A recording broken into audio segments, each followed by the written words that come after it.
Welcome back to our channel. If you're new here, welcome. I'm Christina. I'm the host of As Told by Canadian Immigrants. This is my good friend Carolina, and today we are here to share with you her story of why she came to Canada, how she came to Canada, and what her experience has been like being in Canada. If you're watching this and you RSVP to the live, this was supposed to be live, but life happens and we made changes, and we're here shooting this ahead of time, and you are watching it live probably on Sunday at 3 as we do. So a little bit about Carolina. Carolina's from Colombia. You have been in Canada for 4 years. 4 years. What? Really? Shoot. For 4 years. Time flies. Oh, COVID is like 2 years, right? Okay. That doesn't count. It doesn't count. Yeah, so she's been in Canada for about 4 years. She came to through school, and yeah, I don't want to tell most of her story for her. I want her to tell the story. So, without further ado, Carolina.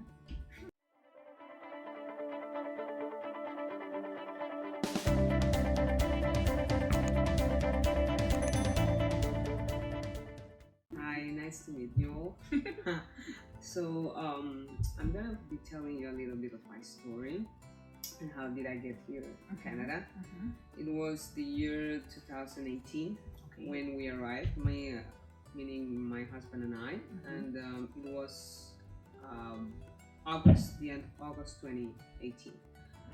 We initially came as a student. I came as a student, and my husband came with full work permit, and we came through immigration lawyer who guided us in the process and did all the paperwork so we could be here. I came to study project management graduate certificate. We chose Centennial College. It was 1 year program, and initially it was a year and a half because it was supposed to be include internship. But it was last semester was not mandatory in case you found a job. Before that, you could opt out of it. So that was my case. But that's gonna be afterwards about the job.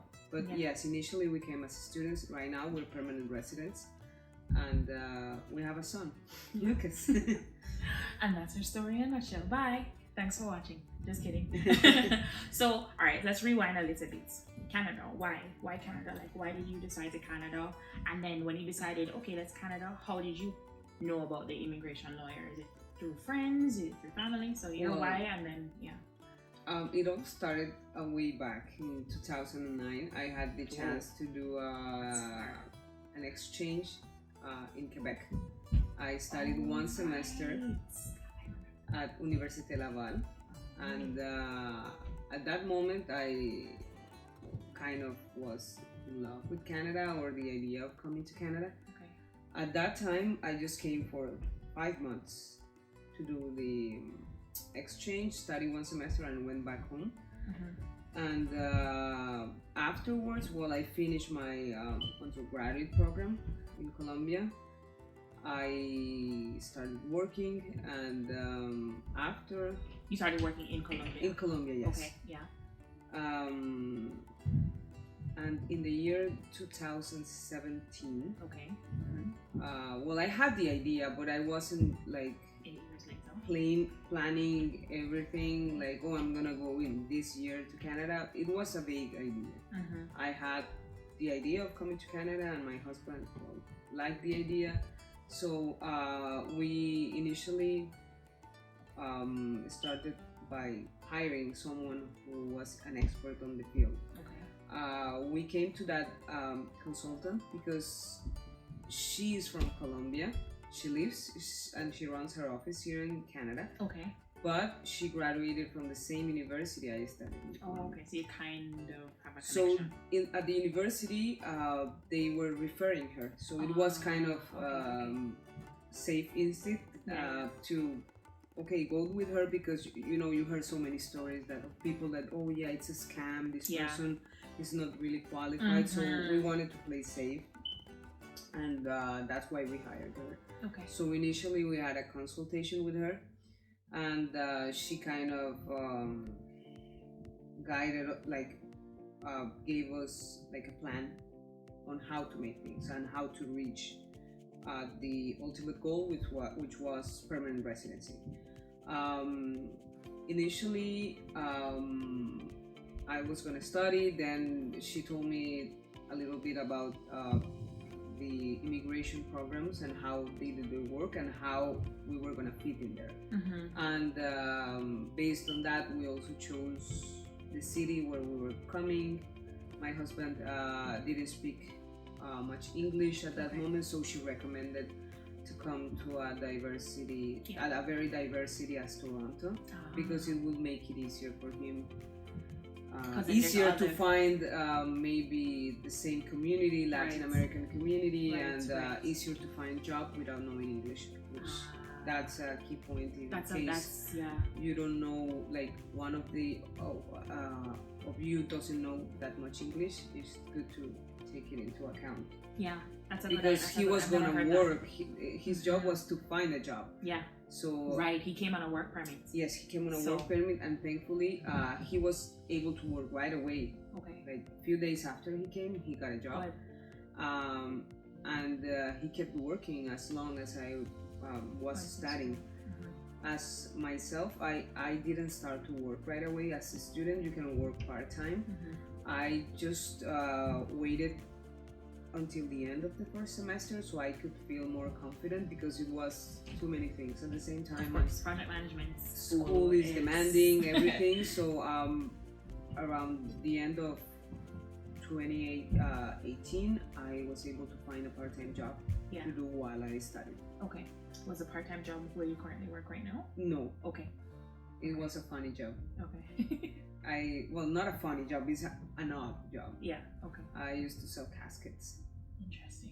Yeah, something that, things you do in Canada, as an immigrant. As an immigrant. Yeah. Yeah. But anyways, it was a job. Yeah. I was able to do it and manage the schedules that we had at the college, because first semester they give you the schedule. You don't choose your timetable. So it's kind of hard to find a job that allows you to work in those hours few hours that you're free. So I was able to find a job that was also close to the college. So I had that job for the whole career, like the whole two semesters, and even afterwards. I stayed working with them part-time. Okay. That's it. Okay. So what did you study in what's your background? My background is I have a bachelor's in business administration. Okay. So the consultant, when I thought about coming to Canada, initially I didn't think to come to study, but since I wasn't really aware of how immigration processes were running at that moment, the advisor advised that I should study, because that was the fastest way to get through. Because the other way, like applying to the PR from your home country, is so competitive, because you have people from all over the world trying to get that, and people more qualified than you, so you're basically never gonna get a chance if you don't have like a master's, doctorate, and something that really puts you in the top of the list. And it's not necessarily the least necessarily, but I think it's the points. Yeah, the points. We know that the express entry system is point based. Yes, point based. So the higher level of education you have, the more points you get. The more work experience you have, the more points you get. Yeah. Right? So basically, she gave us that plan. Okay, you study, your husband works, and once you finish your program, we'll see how the express entry draws look like, and we see if you need to study one more program, 1 more year program, because when you get 1 year of study, you get 1 year of work permit, and that permit you just get it once, not like you're gonna renew it afterwards. No, just once. So it's one opportunity that you have to be careful and be safe on the times and move quick. Yeah, and it was the same situation with me, and over the last several Sundays when we have our lives, I did have a couple people asking, you know, can I just do a 1-year program? And both of us did 1-year programs. It's possible. It's possible. I tell everyone because it's tough, but it's possible. When you become a Canadian, no, not a Canadian, a foreign student here, and you immigrate here, you know, you're gonna get a lot of calls from back home. Oh, you know, I have this cousin who wants to go to Canada. Can you please help me? Yeah. So you kind of become an advisor, a consultant. Yeah. A consultant, yes. So I've had so many calls and of people that through other family, relatives, friends, they get to me, and most people like. I mean, I tell them, okay, yeah, you can do 1 year, but I mean, you're like really strict, like you don't have much time. Yeah. And you have to make sure not to stay out of status, which is the key part. And you have to make sure you get a job. That they don't tell you when you hire a consultant, because that's the other point.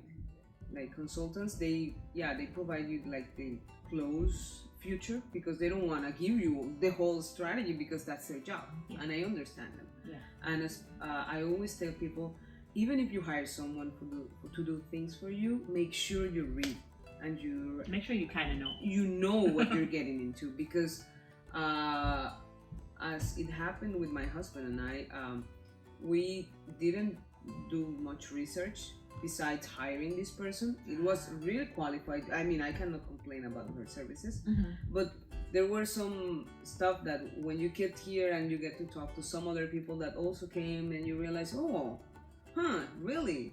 I didn't know that, because they're not going to tell you the whole truth. It's not their job to do that. Their job is to bring you here and try to give you a plan, not to fail, but I mean, you have to investigate. That's what I recommend everybody. Investigate on your own. That way, you'll know if they're telling the truth. You'll know if they're putting you in the right path. And also, when you know more, you have less anxiety, less stress. Yeah. Because like when I came, even though my program was 1 year, it was 8 months. Because it was accelerated. Same as me. Right? So meaning like there's no summer break or anything like that. You just go straight 8 months. But it's still a school year, right? So you still count that as a year and you get a 1 year work permit. But we didn't know that when we were in the program. Yeah. We thought we were screwed. Yeah, everybody thinks that. Yeah. Am I gonna get 1 year pregnant? Or is it gonna be 8 months? Yeah, you're gonna get it, because they count it as 1 year. Yeah, but then we know that. Because right? it's called semester, you know, it's every university in the world, I think it's like that. Yeah. They call it semester, but in fact it's 4 months. It's 4 months, because you have a summer break. But then because like just in your mind, when you're in it, it's the last. I remember like just me and there was one other Jamaican in my course, and we were like, oh my God, is it we're gonna get one? Because if you get 8 months work permit, then that doesn't count towards express entry. Well, we never had express entry at the time, but we were hoping that express entry was gonna work out for us. But having done the research or knowing, watching videos, reading my book, whatever it is, you cause yourself less anxiety and less stress, and like you have more control of your process. Exactly. Yeah. There Definitely. You go. Okay, so that's why you were interested in Canada. So now you're in Canada, you start school, your husband starts working, he gets a job really quickly. And how was like your school experience? Well, it was a bit stressful because it's 2 semesters, and there's a lot of like 7 subjects each semester. Not all of them as demanding, but in general, the methodology of the college was a lot of theory that you have to process for the tests, quizzes, group work, presentations, and everything. And the thing is, it's not impossible and it's not that hard if you look back. But the thing is, at the moment, you're adjusting to a new reality. You're starting all over from zero in a new country.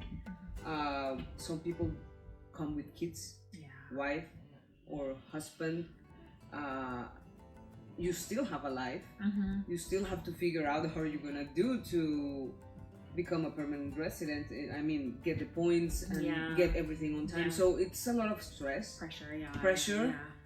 it's not like you're gonna be dying of that. I mean, but it little by little it adds because it's not only Yes. you adapting Yeah. to this new country, it's your family adapting it to it too. If your children are having a good time at school, it affects you, or if your husband or wife are feeling okay in this new reality. Yeah. So that's one thing I definitely tell everybody that asks me or tells me that they want to come to Canada. I tell them that, like, investigate, there's a lot of information in YouTube, like a lot of videos, why not to come to Canada, why to come to Canada, what's the best of Canada, what's the worst of Canada. Do the research. Yeah. That's good, because that is gonna kind of prepare you for what's gonna come. It's not gonna be the same, but at least you're gonna have an idea of it. Yeah. In my case, my husband didn't like it very much. Because everybody would think, oh yeah, you're in Canada, everything is perfect, you know. Mostly if you come from third world countries. Yep, same in Jamaica. That they Foreign. think, yeah, You're rich. oh yeah, first world country, that everything is perfect. You should be happy. Everybody happy, clean streets, nice transportation, good job, and it's not really like that. But so that's why I invite everyone to investigate, because it's a lot of things going on. So you have all of that. You have to study, you have to pass the courses, you have to find a job, because it's not only like part-time job, because that you could say it's easier. But finding the real job after you graduate, that's the big deal, because it's like a different working market that way more competitive than more competitive. You have like a lot of people from all over the world, even more qualified than you. So it puts some pressure on it. Like interviews is not your own language. Not everybody feels comfortable speaking English. Like they manage to go through the school because you don't have to speak that much at school. But when you go to interviews, you have to sell yourself. So it's stressful times. You know, it's worth everything in life. You need to put an effort. Good things, you need to put an effort on it. But it was good. School time, I managed to do it. I must say that a big part of it was because I had a previous good base of English. Some of my classmates did not have, so they didn't have such a good time at school. Because it's hard, you know, you have 7 lectures to attend, you have these big books, all in English, and they're not gonna speak slower because, you know, you're immigrant. No, they're gonna speak as they speak, and you might not understand what they're saying, and you might not understand what you're reading. So definitely you can get, every school requires at least B2 for English. Well, I was gonna ask you, so you had to do an English test? Yes, you have to do an English test. Like the first step is to apply to a program before you apply for a visa. So to apply to a program, you need to demonstrate the English level. So that should that be might an be IELTS. Specific, though, it could be an IELTS. It could be, because you come from an English-speaking country. But if you don't come from an English-speaking country, you definitely need to do one. So you can do academic IELTS, you can do TOEFL. I don't know if something else, but I did TOEFL because I had did it before. I had done it before, and I was already familiarized with the methodology. Even though when I did the test, I met with the score, but one of the skills wasn't good enough, so they made me retake an exam here, like a college exam. It wasn't that hard as IELTS. But you got into the school. Yeah, I got it. You got in on your score. Just before like starting classes, I had to take an exam. It was one thing I didn't expect. Anyway, it went like that. Oh. But definitely it was easier for me because I already knew English. Yeah. I knew how to write essays. I knew how to do presentations, and that was kind of helpful because some other of my classmates, they manage to get a B2 or manage to get into the program. But the thing is not just getting, it's passing by. So it's a way very, very hard if you don't manage the language.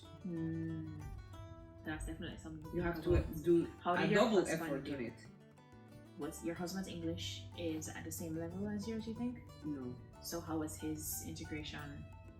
He has learned, he has improved definitely since he got here. Being here. He was able to take a 6 months course. It's not enough, but at least he got to settle some bases. But so he did that 6 months course while he was working? After I finished. After I finished studying, he started studying 6 months. So the job that he started when he came here, he was able to get by with the English that he knew? He initially was in a job like for a week, packing boxes, but then he changed to another job because through some friends that were also from Colombia that were studying with me, they referred him to that job. It was a cleaning job. And the owner is from Mexico, so he didn't actually need to speak because whenever he went to clean the houses, nobody was there, so it's not like a really talking job. And one thing I'd like to say here is that usually people think like, oh yeah, Canada, yeah, I'll learn English when I get there. But one thing that they don't think about is when you come here, okay, your partner is supposed to work because obviously you need some resources, and if that person is not in a good level English, this will reduce the possibilities for finding a good job. I mean, or for finding not, let's say not good or bad job, but a job that you need to put less effort, physical effort. Most people that do not manage English, they tend to do everything that is not much qualified, like cleaning, construction, which is heavy work. And it can be very frustrating because at your home country you never thought about doing that for a living, and now you find yourself doing this in the cold winter and commuting, and it's kind of a hard thing. It's a very contrasting situation, so that's one thing I usually recommend and make people think about, because they might think, oh yeah, Canada, oh yeah, I'm gonna work at Starbucks, blah blah blah, but it's not that easy, you know. Starbucks, if you don't know English. Exactly. Starbucks seems to do 2 interviews. I don't know if it's changed. You need to go through 2 rounds of interviews to get a job at Starbucks. I worked at Starbucks for like 2 weeks. And then I got the job, and then I went on to do that. But yeah, I can see how, you know, the English and Starbucks, you have to communicate with people, so you have to really think about like the English language and skill. I guess I've never had to think about that because it's if you come by yourself, you don't have to think of all that because it's only you. But if you come with husband, wife, children, then you have to think about them too, because it's they have to adapt as well to this new reality. All right, so school happened. Now you finished school. And this is where your timer starts. I was actually very blessed to find this job. Well, this job actually found me because I was looking for a job like all of my fellow students, the other people that I was studying with, and I was able to do some interviews, phone interviews. It was stressful times because usually in Colombia, where I come from,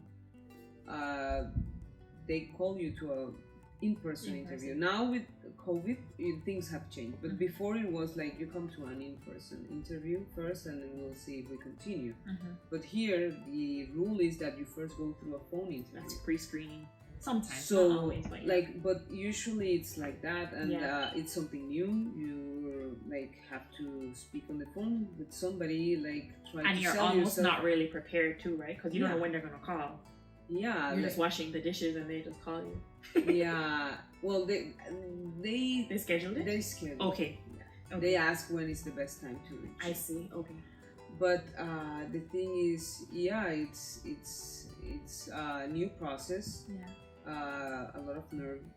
I was kind of nervous, Yeah. I must confess, and I applied to several jobs. I had the option to do the internship. It was an extra semester I had to do. I had to pay for it. Yeah, but you have the to pay for it. internship, Mhm. you don't get paid. That's the bad thing. Yeah, so you have to pay for it like you're going to school. Yeah, but you don't get paid. You don't And get paid for co-op? for co-op, yes, but internship is something different. So make sure if you're choosing a program that is co-op, because co-op you get paid. No. Project management. At Centennial, really? Yes, it's internship. It's is it different. the same still now? Yeah, it's the same. What? It's 3-semester program with an internship. I in the remember last semester. battling with myself, thinking, should I do the internship? Why should I not? And It's I must say, not they co-op. don't guarantee you they will find you a place. No. Did they help you at all? Did they help? I don't even know if they help. I found it quite rudimentary, the process, because they have only one person coordinating everything, Yeah. and it's not like a very organized department. I don't know how it is right now. Yeah. But at the time I was, there was this person. You sent her your resume. She tried to find something. I was able to do like 1 or 2 interviews for the internship. So you did try to go through the internship process. Yeah, the thing is you don't pay it until you get it. Good. That's the good thing. Okay. They don't make you pay until you get an internship, because probably you don't get one, Right. and then you pay, and then it's hard to get the money back. But I'm wondering, like, if you have to go and find one anyway, you have to find this position anyway. No, Isn't they that the find it for you. Oh, they find it for you. Okay. No, I mean they get you. They interviews. help you. They They put get you interviews. your resume. They send it to the companies or that they have in their database. Mm-hmm. But you're also welcome to find it yourself. And Exactly. When you're yourself, you don't need to do it through the college. And then that way you just go get a job. Yes. In my case, it was a recruiter contacted me. Oh, okay. They told me if I was interested in this position. Recruiter contacted you, but where would they have gotten you? I had my resume on Indeed. Okay, so yeah, it works. It because works. every time I've gotten a job here is through Indeed. Okay. So and they call you. Yes. So upload your resume on Indeed. And make sure it's Canadian way resume, Right. not your home country resume. Right, and it's very different, right? Because I feel like in South America, you put your picture. Even they put sometimes. personal information that you don't put in here. Yeah. And at college, they have a semester. One of the semesters, you have a class for that, and it really helped. For resume writing. Yeah. Oh, is it for like the job market? Oh, I see. So I really found it helpful. All the resources that the college provided. Not everybody says the same, but feels the same. But for me, it worked. And every time I suggest people go to that, because they can even do mock interviews. They can take you pictures for LinkedIn, and they have a lot of resources available for students. That's good. So is that the international student department, or that's just a general? No, that's a service for everyone in the college. Okay. So that's good.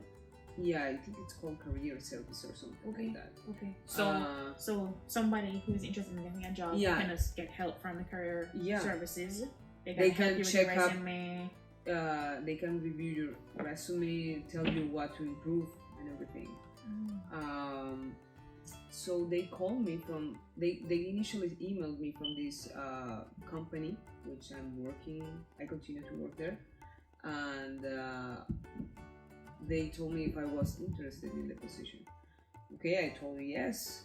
So I went for an interview in person. I met with the vice president and the recruiter and somebody else, and then they told me, okay, we'll be deciding. Just give us like a week or two. What year was that? Huh? What year was that? That was 2019.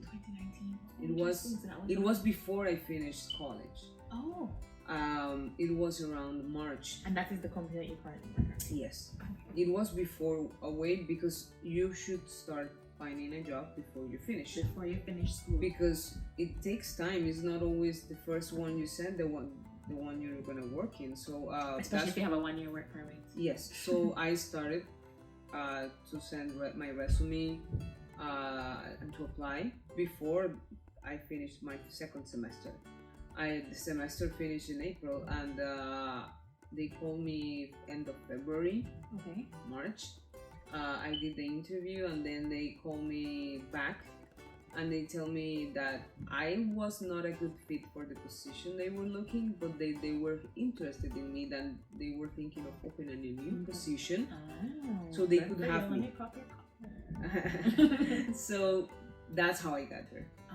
So and so you end up working part-time, and you this. Yeah. So at the moment I was still studying. Yeah. And as a student you cannot work full time. So I told them that, and I told them that I was able to work part-time, and once I finished I was able to. So they even put that in the contract, that I was gonna work part-time until I finished my studies. That's and awesome. Afterwards I was going to start full-time. So that's what I did. I started in March 2019. Okay. Before that I finished, I was actually the first in the class to get a job, like a real job. In my group, to get a job. And this was just pure, like, you had your resume up on Indeed, and a recruiter reached out to you and called you. Like, part of the essence is that you have not just putting your resume on Indeed, it's keeping it updated, because that's what the recruiters look for, the latest updates. So I think that was the case, and I was a good match. I was able to go in, and I started working. After I finished, then I applied to the postgraduate work permit. Okay. Because by then, before that, I was just under a student permit. Right. So I applied to the postgraduate work permit. It took like 3 months to get, but I mean, you can work anyways. Depends on the company. Sometimes they require you to present the official document, but the rules are that once you're completed school, you finished school, you have to apply. You have to apply for it, but once you've applied for it, you can work full time now. Full time 40 hours. Once you apply. Once you've applied for your postgraduate work permit and you're waiting for it. Nowadays, I know because a friend of mine did it. He applied, and they send you a letter where it states explicitly that you're able to work with that confirmation good. While they're processing. That's new because at the moment they just give you confirmation that it's on process, but it doesn't say no anything. Black and white saying what's allowed, what's not allowed. Somewhere in the immigration website it says you can work. Yes, but not everybody here knows. Even though it's a immigrants country, not everybody is aware of immigration rules. So it's kind of hard because some companies, they won't give you the job because you don't have the permit to show.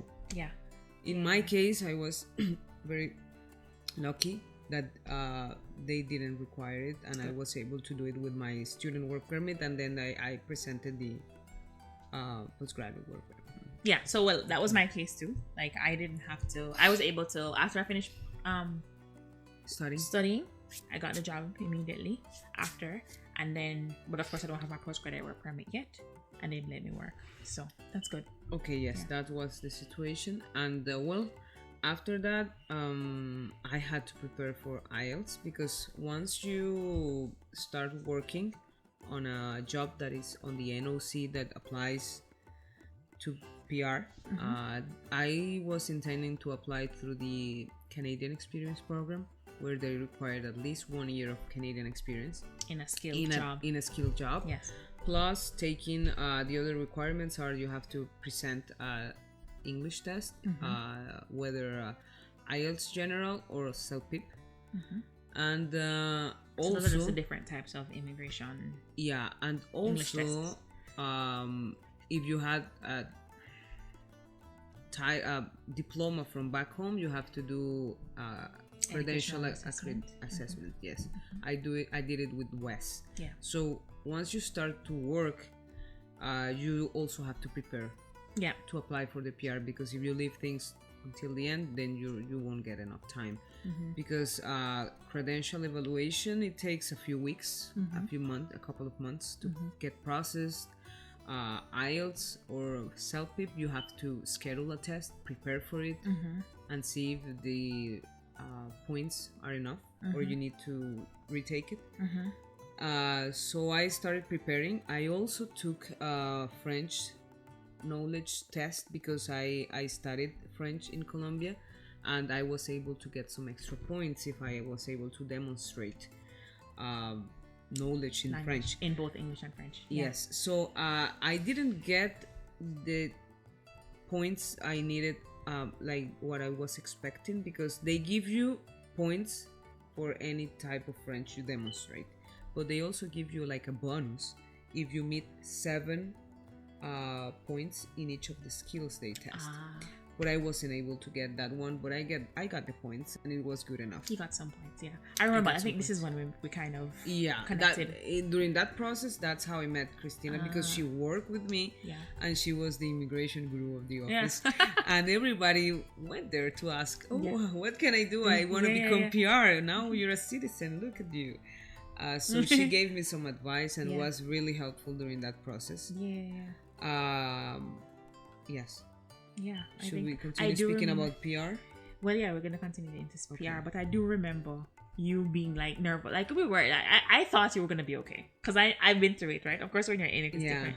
But you were concerned about not being able to have enough points, so that's why you wanted to do both tests. Did you need both tests? Or did you have enough points with one? I'm not sure. The thing is, if you come by yourself, the point you get more points for certain categories. Right. But if you come in couples with a spouse, that other person can also demonstrate and help a little bit with their job if they find a job in a NOC A. Did he? 0 A or B? Yes. No, he did not. Okay. Well, he found a job, but it was not a skilled job. Yeah. I see. Also with language assessment, I mean, you have to demonstrate through IELTS General or self-pip that person. Also through diploma from back home, they can give you some points. Okay, so you can get a little bit more points. Yes, but in my case, we didn't have anything from his side. Okay. So everything was on me, and so I had to take the French test, not to risk, to have enough points. Yeah, that's the reason. It was more expensive because I think it was like $300 or something. I think I don't remember, but it was expensive test. And then so the English test is about 300 and something. The educational assessment is about 300 and something. It's like $1,000 you need. Besides the fees for applying for the PR. And you have to do the medical, and you have to do all of that. Yeah, and all the stuff. Like everything is money. That's a business. Yeah. That you realize when you come here. Yeah. But anyways, that's another chapter. Wait, before you continue, because we're using terminology that you may be new to, we said NOC, National Occupation Classification, I think. And PR is Permanent Resident. So that we're just using language that, of course, we understand. Yeah, as a Canadian, he's been through it. Yeah, we understand those. Familiarized with that, but you'll get to it. Yeah, you'll get to it. And I do break it down a bit in my book, because I know that I use all these terms in my book, and I think I do talk. I tell you what the NOC is, the NOC. I tell you where to find it. I tell you how to find your job classification. One day I'll actually go through the book and probably like break down what's in there on camera, so that you guys can have an understanding of why I wrote the book and what's in there. Okay. So NOC, National Occupational Classification. Yes. So yes, well, all of that was done while I was working. I started working on March 2019, but the thing is, the actual experience counts after you finish your studies. And my studies were finished April. So I had to wait until next April next year to apply. Even though graduation ceremony was on June, the official date on the record for them that states on your diploma and on the letter of completion, everything, it's gonna be the last day you had classes. Yes. Yes. That's how it works. Yes. Here, so the work experience doesn't count before that. Yeah, it's different that some countries, like at least in Colombia, when you graduate, the diploma has the date from the ceremony, not the day you completed your studies. So it's different here. Yeah. So I had to wait until April 2020. That's when April 1st, I had everything ready. I had my diploma thing done. I had the IELTS general done.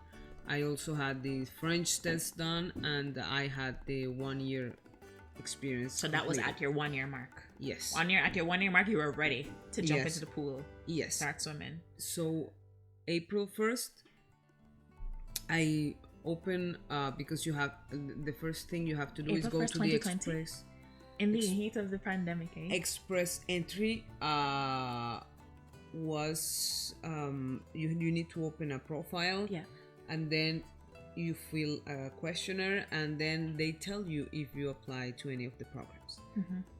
So that's the first thing you do. I passed that filter, and then they allow you to complete okay, you can apply under this program. Now you can complete your full profile. So I opened it, and 7 or 8 days later, on the 9th of April, we got the invitation to apply. Yes. Because when we opened the profile, the draw was already passed. Yeah. So draws are every 2 weeks. So yeah, we had to wait. Now we don't know if it's the same. But now I don't know. Maybe they do draws twice a month or once a month, and as long yes. But at the time it was. But at the time it was twice. Twice. I remember though specifically from your situation, there were errors coming up on your express entry profile. Remember? My what? There was some error. Yeah, in express it was. Entry profile. Yes. Well, that was when I got the invitation. I think. I'm not sure if was it. I remember that there's something very specific that you should know when you're filling out the express entry profile or the PR profile, that when you're filling out your history, 5-year history, whether you were employed or unemployed and all that stuff, you have just no gaps in time. No gaps, yes. So if now 5 years before now is when you have to fill out all your history of school, work, not work. And there should not be any overlapping, I think, and there should not be no gaps. Maybe I'll do another video on it. It can be overlapping, but no gaps. Okay. Yes. No spaces in time when you didn't exist. We did the process ourselves. We initially came, as I mentioned, with a consultant. She's an immigration lawyer, but afterwards we didn't continue. Because it was so expensive that we couldn't afford that. So I had to learn to do everything, and I think everybody ends up doing that because they charge you for every little thing, and you have to renew permits, you have to extensions and all this stuff, and that's money that gets out of your pockets. Yeah. So with the help of this lady, I was able to do many of the things by myself after we were here. And PR was one of them. We applied for the permanent residence by ourselves. We did all the paperwork. I asked here, asked there, reading everywhere, trying to find examples. Yeah, and you were already very knowledgeable when you came to me. And at the end, I remember that I hired a private consultation. With one consultant, not the same I had come with. Some other that somebody recommended me, so he can go through the whole forms and the package that I was gonna send, just to make sure everything was correct. A second pair of eyes, right? Yes. Yeah, and I feel like that's a different service than having them do the whole thing for you. Yes. Right? You've done it yourself, and it was helpful because he actually gave me some. Yeah, because I had to pay only for 1 hour consultation, right? Not for the whole process, right? Which is $5,000. So we kind of say $5,000. Yes, it's a good business. That's why they keep telling you, oh yeah, Canada needs you. Yeah. So definitely that's how we did it. We got the invitation just a few days afterwards. One thing I'd like to mention is that when I did the mock score, they have a tool for you to calculate how many points you might get for your PR. That's not completely accurate, because the system, when you input all the information, when you create your profile, they're gonna really tell you how many points you have. In my case, I was calculating that I was gonna have certain amount of points, but I ended up having more than I expected. Yes, when the system calculated. Yeah. But I had a friend who thought she was gonna get certain amount of points, but she ended up having less points than that. So you never know what's gonna happen. Yeah. So that's one good thing to know. Okay. So it's an estimate. When you're using the calculator, it's estimated, especially since when you're using the calculator, you haven't done your English test yet, right? You're making up your score at that point. So after we got an invitation, they gave us 3 months to collect all the documents and send them. I think we took like 2 months to have everything done, because it was the midst of the pandemic. Everything was closed. Oh my God. Thankfully, we were able to, like, there were some family doctors, because you have to take some medical exams that need to be done by certain family doctors, not by the ones on the list they physician, have. So thankfully there were some that continued to work through the pandemic, and we were able to get that done. The background check from back home wasn't that. I was worried about that, but it wasn't. It changes from country to country. In our case, it was really easy, because we just had to pay something online and send the fingerprints. Complete a form, and everything was digital. And they just send it directly to the embassy in Colombia, and they give it to immigration. Good. Good. And it was that we had to during the pandemic we had to complete all that. We sent it, and 8 months after we sent the invitation, all the documents, we got our letter saying that we were approved as not yet approved, but they approved initially in principle. They initially sent we're about like some like the final point, but basically at that point you're approved. So 8 months. We became permanent residents. We got the official letter of permanent residence in February 9, 2021. And you would have applied, you would have gotten through in April. So April, you got invitation in April. We sent the documents, I think it was June. Right, because 2 months after April, June. And then basically the next February we got the letter. Less than a year. But that was pre-COVID. That's middle COVID. That was before the delays. Because of the COVID, it took so long. It took longer. It's usually 6 months. Mine was definitely 6 months. Or less. And then you got your PR card in the mail. And the PR card took longer.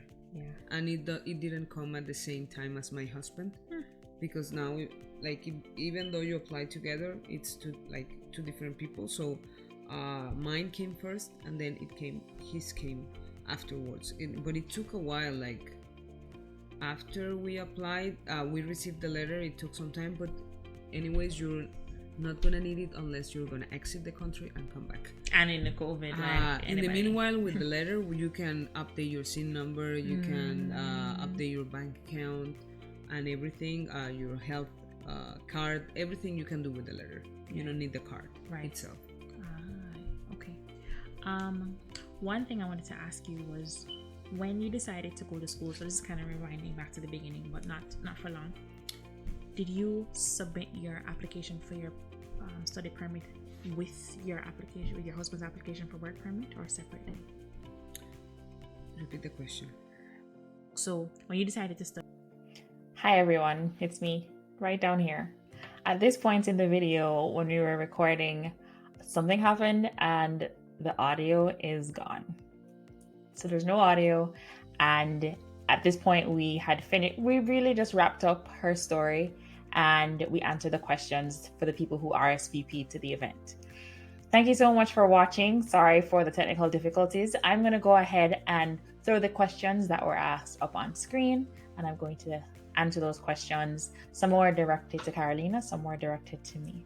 So the first question is, how long was your husband's work permit valid for? So Carolina's story, her husband's work permit was valid for the same length that her study permit was valid for. So she had gotten her study permit a month before school would have started, and it was valid for the 3 semesters of her studies plus another buffer of about 3 months afterwards. So it was basically a year and a half plus 3 months, the length of her husband's open work permit. So again, it was tied to the length of her permit. And when he had an extension, because of course, when she applied for a postgraduate work permit, then he would have had to get a new open work permit. So once she was in a job for at least 3 months, she applied for an open work permit extension for her husband, and then the length of the extended work permit was the same length as her postgraduate work permit. So everything is linked to the primary applicant, who is her, and all the timelines are based on whatever they grant her. So that's that question. Thank you so much for asking.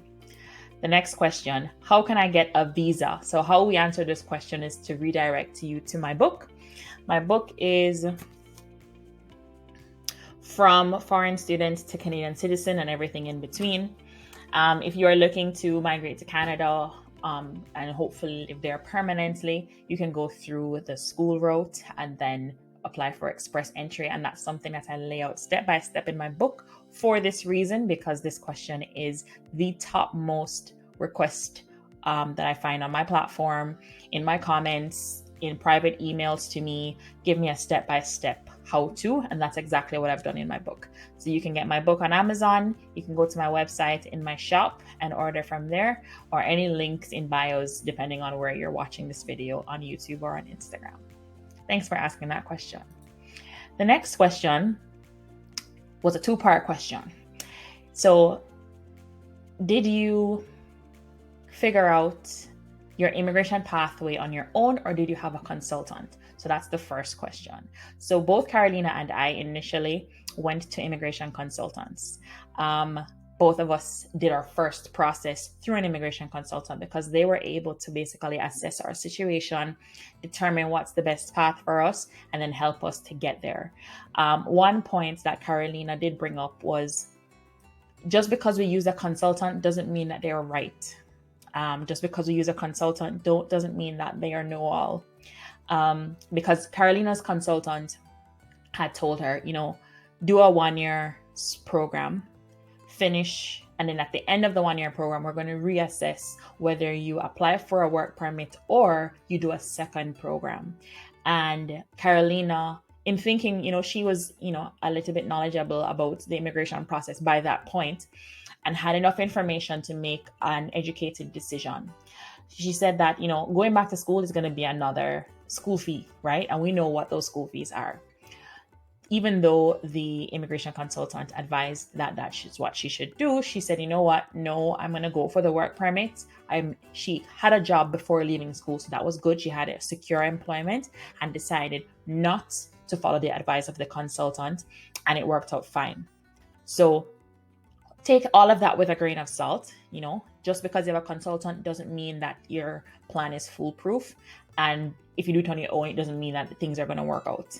So, both of us use a consultant. It worked out. And she used a consultant and took half of their advice and did the first step. And then the second half, she kind of just went based on the information that she already had, the information from her classmates, and that information that's available out on YouTube, right? So I think there's a lot of information out there now than when both of us probably migrated, especially when I did, that can help you to make an educated decision for yourself. It's something that I lay out in my book, the entire process if you choose to go the student route, and how to become a permanent resident, then a citizen from that path. The second part of the question, did you have a backup plan? In other words, were you eyeing an alternative stream to apply for, or if your first target didn't work? Really good question. What Carolina had said was, as I mentioned before, the backup plan was to do a second program, which is what the immigration consultant had suggested or referred as a potential option. She chose not to do that, and she went ahead with the postgraduate work permit, and it worked out. For me, Express Entry had opened the year after I had gone to Canada, so it was new. We didn't know any information. So Express Entry was actually my backup plan. My first plan was to do provincial nominee program, which is still available to people. The second was a labor market impact assessment, which is a difficult thing. In my opinion, is a difficult thing to obtain. It's not impossible, but it requires a lot on the employer to prove that there's nobody in Canada to do this job that they're trying to get done. So they have to hire out of the country, right? And as you can imagine, unless you're a specialized skill or a job that nobody wants to do, it's not necessarily the easiest thing. It's possible, it's just not the easiest thing. So those two were my backup plans. Alternatively, both of us had said, you can just go to another province. The job market is probably a little bit more open in another province, and so you can get a job more easily and then go through with your original plan, which is Express Entry, by having 1 year experience in Canada. So those were our alternatives as a backup plan. I think it's second nature to come up with a backup plan because we're so fearful of things not working out. So, second program, move to another province, try another program were our backup plans. Thanks for that question. The last question. Hi, Christina. Quick question. Looking for sales associate positions from outside of Canada. How do I go about applying for jobs that are LMIA approved? Which job site or stream list those companies, or is it easier to go the route of applying through immigration programs? I had tried LMIA. I went through the process up until the point where we were like, okay, let me just try Express Entry. The process that I know of is that the employer has to post a job, have applicants apply, screen those applicants, and prove to the government or prove to CIC that none of these applicants meet the requirements that I'd like for this job. So therefore, I have to hire somebody from outside of the country. And then when you do say, okay, then the company has to provide a lot of financial information, a lot of information about salary and different tiers, and it has to be above a certain amount that you're going to be paid. And that was my experience. And so I don't say that to discourage you. I don't think that LMIA is impossible. I think it's definitely possible, just people who have done it. I think that because you've asked the question, if I think it's easier to go the route of an immigration program, I do think so. I think that the Atlantic immigration program is similar to what an LMIA process would be, minus the LMIA part. So in Atlantic Canada, there are already employers who have proven that they need to fill certain job positions and they cannot fill them locally. So they have already gotten approval to hire from outside of the country. So when you're looking for a job now, there's nowhere that I know of, and Paul and I had discussed this last week, there's no way that we know of that says LMIA approved or somebody welcomed from an LMIA stream. But there might be jobs that are posting that specifically say Atlantic Immigration Program on Indeed.com. I think those jobs are easier to find than a job that says LMIA approved. And so like I said, like the Atlantic Immigration Program is similar to the LMIA process, but all of the employers have already proven that. So you don't have to go through that process. You're basically just finding the job, going there, working and applying. And you can always move from Atlantic Canada when you're finished, when you have your permanent residency, if you find that Eastern Canada is not for you and you want to go to a more diverse city, or for whatever reason, if you have family in Toronto, it just means that you're out there for 2 or 3 years, getting it done, and then you have the flexibility to move around once you have permanent residency. So I think that it's easier to apply through immigration programs, to be honest. So those were the questions that came through. Thank you so much for watching, guys. Sorry about the technical difficulties. It's definitely not planned, and I only found out like an hour ago before we were supposed to be premiering this episode on YouTube. Thank you for your patience. Please hit the like button if you found this helpful. It helps other people know that this video is worth watching. Support our channel by buying my book or like suggesting to somebody who is interested in moving to Canada and wants a how-to guide. Send them to my channel, send them to the book, send them to my website. As always, it's a pleasure serving you and doing these videos for you guys. It's exciting to be back. And I will see you next week, Sunday. Same time, same place, 3 o'clock. It should be live. And we're going to do as we do, answer the questions for people who RSVP, and then get to the questions in the comment section. See you in the next video. Remember to subscribe and all that wonderful stuff.